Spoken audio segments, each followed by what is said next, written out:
The cobblestone streets of London never felt so cold. In the dense silence of the fog, the sound of death is not a gunshot. It is the sound of slow hooves and the creak of black leather from an empty saddle. A 19th century military funeral procession was a spectacle of pain and respect, but the most devastating symbol of grief did not wear a uniform. It wore a mane. The riderless horse. An ancient tradition where military boots are placed backwards in the stirrups, representing a leader who has ridden into the beyond and looks back at his troops one last time. However, for the horse, the absence of weight in the saddle is not a metaphor. It is a neurological shock. Among all war horses, Copenhagen was the most legendary, the steed of the Duke of Wellington. He carried his general for 17 uninterrupted hours under artillery fire at the Battle of Waterloo. He survived explosions that shattered the earth and tore the flesh of thousands. But the biology of equine memory is a deep, unforgiving vault. Horses do not forget. They store the sound of breathing, the smell of sweat, and the muscle tension of their single rider. They decode heartbeats through the calf pressed against their flank. When this biological bond is abruptly severed by death, the horse enters a documented state of chronic grief.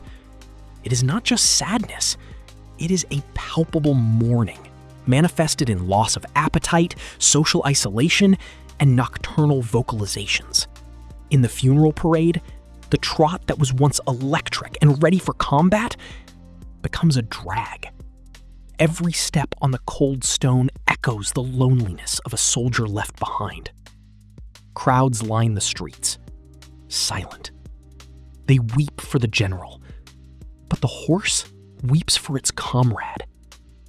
The animal perceives the finality of the rite, the smell of funeral flowers, the slow march, the sound of muffled drums.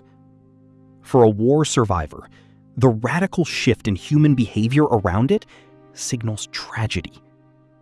Modern science tries to explain this as simple separation anxiety. But anyone who's ever looked into the eyes of a grieving horse knows that science underestimates the soul of a steed. They know death. They witnessed it on the French fields. Copenhagen lived his final years in the tranquility of the pastures. But it is said that, until he went blind and deaf, he would still raise his head upon hearing footsteps resembling a military march, waiting for that familiar weight to return to his saddle. The grief of a warhorse is silent. There is no vocal crying. There is no aggressive despair. There is only a profound resignation, a weight that is never completed. When you see the historical images of a horse marching behind a coffin, with the boots turned backward, dragging its hooves across the stone, understand that the animal is not a mere military ornament. He is the final bearer of the essence of the man he carried. The last living witness to the warmth, the courage, and the fear of the warrior. A monument of flesh and biological memory, riding into the darkness to bury its own history.